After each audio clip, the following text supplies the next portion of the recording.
Good morning, welcome to the Married and Blessed podcast. Yeah, Married and Blessed. Married Good morning. and Blessed. My name is André Ferguson. I'm Armelle Ferguson. This is a podcast where we discuss. What are we discussing? This is a podcast where we discuss our experience as a married couple. Checking my wife to see if she still remembers what we do.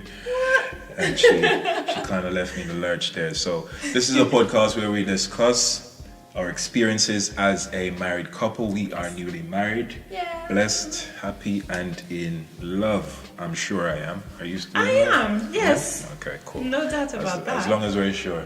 So welcome. Yes. So what's today's topic, baby? Today's topic, it's a little bit controversial, and my husband was a bit like, what? When I told him the topic. Mm-hmm. Your spouse is not your best friend. Yeah, I still don't know what it means, but I'm sure my wife will fill me in. Yes, you do. We've discussed it many times. Okay, what are we talking about? Okay, so why do I say that your spouse is not your best friend? Is because the relationship that you have with your spouse is supposed to be much more than that. Right.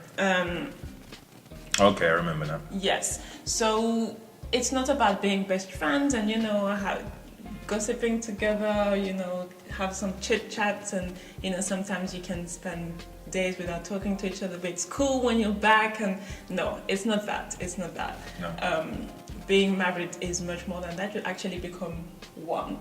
So let's look at a few texts, a few passages of scripture. Yep.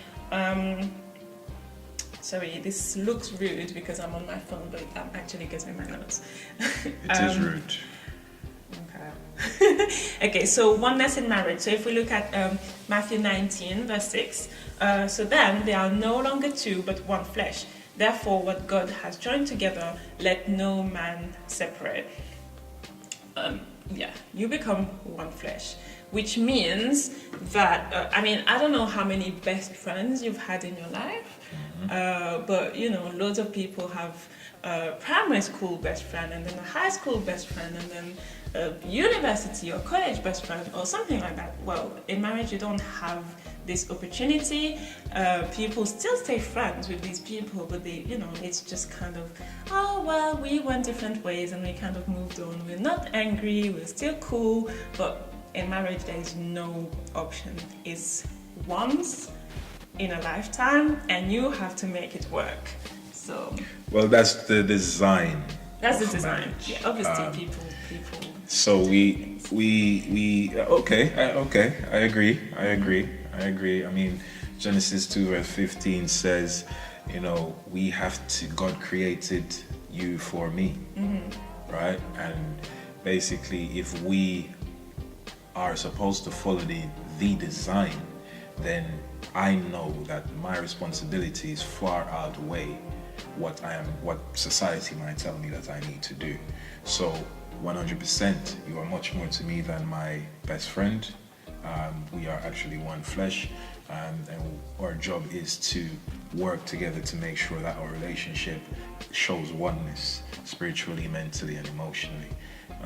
Well, obviously not emotionally because we share different emotions, but we are one because that's God's design for our relationship. Yes. So it's, yes, obviously being your best friend is part of what your spouse should be for you, but it's not just that. It's much more than that. What are some of the other things that your spouse should be for you apart from your best friend? Well, I would say your counsellor somehow, your teammate in pretty much everything. In pretty much everything, you need to be on the same team all the time. And some of the things as well is that you can. Does it mean we always agree? That's exactly where I was going. So sometimes with your best friend, you're gonna have disagreements in public, right. And it happens. Right. You say something, I disagree. I'm gonna tell you, well, I don't really agree with that. Right. I think you were wrong, blah blah blah, and some friendships actually die because of that. Right. What's a married couple? How do you handle that in public? In marriage, in public, you need to have each other's back. There is no I disagree or no kind of things like that. You need to have each other's back. In private, you can, say what you want to say. You do not disagree with your husband or wife and let nobody see. No. For those of you that don't understand patois, nobody should understand that you and your wife had a disagreement. No, never. No, we always agree in public. In public, we agree 100%. I mean, there's been situations where somebody said something to me and then went to my wife and said the same thing and said, oh, what do you think? And I've gone, well, what did my wife say? And I don't want to know what my wife said, because whatever she said that's what I say. I'm just an extension of her. She's just an extension of me. We speak with the same voice. So when you're in public, that's how you act to your wife, your husband. You speak with the same voice. When you're in private, however, that's where the gloves come off. And you can disagree all you want. You just keep it love. And remember to stay that no matter how much you disagree, you love each other. You love and respect each other. That is it's the very most important thing. Just to add on this, the disagreement kind of thing, we actually need to realize that that's how a lot of couples actually get destroyed, because people outside of the couple see that something's not quite right, and you, as a part of the couple, instead of protecting your unit, you kind of feed into, the person telling you whatever they're telling you about your spouse, and you can't allow things like that to happen. I'm glad you said that, because there's a lot of, and not to step on the ladies' toes, but there's a lot of married women taking advice from single women. So you'll go into a situation where you have a group of women, and again, not stepping on any ladies' toes, I respect you all, single women. However, if you're a married woman, you should be taking advice from single women. It's as simple as that. Yeah, take advice from married women. Take advice from married women, because you can share the same experiences. You're going through similar things as married women. A lot of people, and as we always say growing up, misery likes company. So if your husband might have stepped out, done something wrong, and you've gone to, your 20 single friends, your 20 single friends are going to say, and you should do this, you should do that, you should do that. But what do they know? If they have so much knowledge, why are they still single? Oops. That's the first question you should ask yourself. So I would advise, and the very same thing goes for men. We go to the barbershop. Well, the guys that do go to the barbershop, I haven't been in years. And you go to the barbershop and you have all these so-called players, and you're a married man and you've gone there, you're having issues with in your marriage, and you go to the barbershop because the barbershop genuinely is where a lot of men go for counseling. Yeah. But if you're a married man, it can be dangerous. You cannot take counsel from single men. Why are they single? Why do they have 20 women and 200 kids? It don't work. So you need to take counsel from people who are, I always say, people who are wiser than you are. And don't feel too big-headed and as if you're wiser than everybody else. Take counsel from people who've been there and done that. Somebody who's been in a marriage for 50 years, that's who you should be talking to. Because don't think that your couple is, obviously every relationship is unique, but don't think that what you're going through, you're the first person going through that. Oh, definitely. It's just not true at all. So very likely somebody would have gone through that. Yes, or something similar.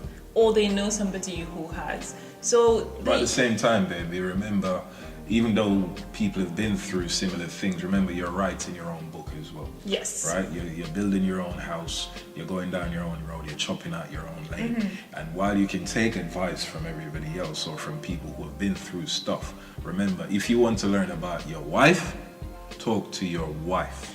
Yes. Right? If you want to learn about your husband, speak to your husband.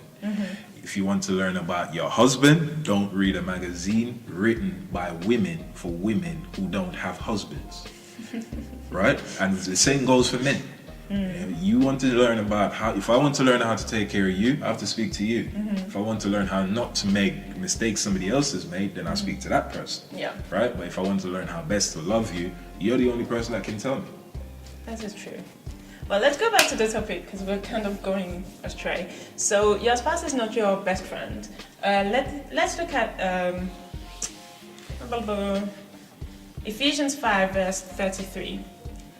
Nevertheless, let each one of you in particular so love his own wife as himself, and let the wife see that she respects her husband.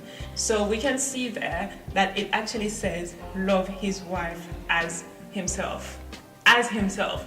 As yourself. Not as your best friend. Definitely. As yourself. Because you're one.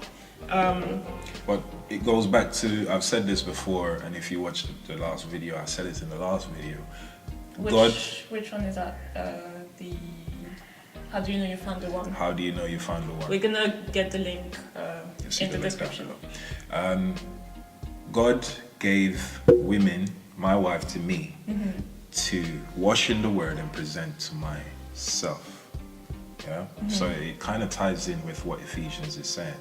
Because you are what? What did the text just say? About to do yourself. Yes. So I've taken you and I've presented you to myself. So you are part of me now. Yes. Yeah? So the Bible can't be wrong, and it ties into different books, as you can see. One was Genesis, the other one was Ephesians, and it's effectively saying exactly the same thing. You know, you are one with your wife, you present your wife to yourself, and you're much more than friends. There's one thing I like to say as well, is that because you become one, you can't actually make major decisions by yourself. No. Well, obviously you have to make sure that these things are discussed, and you can't make these major decisions by yourself. And the thing I like to say is that if you do take major decisions by yourself, then it's like you're using half of your brain. Because you become one, obviously, then you have to, everything gets together and everything gets joined, including your intelligence and the way you see something. Your spouse might see it in a completely different way, but it doesn't mean that their point of view is not wise.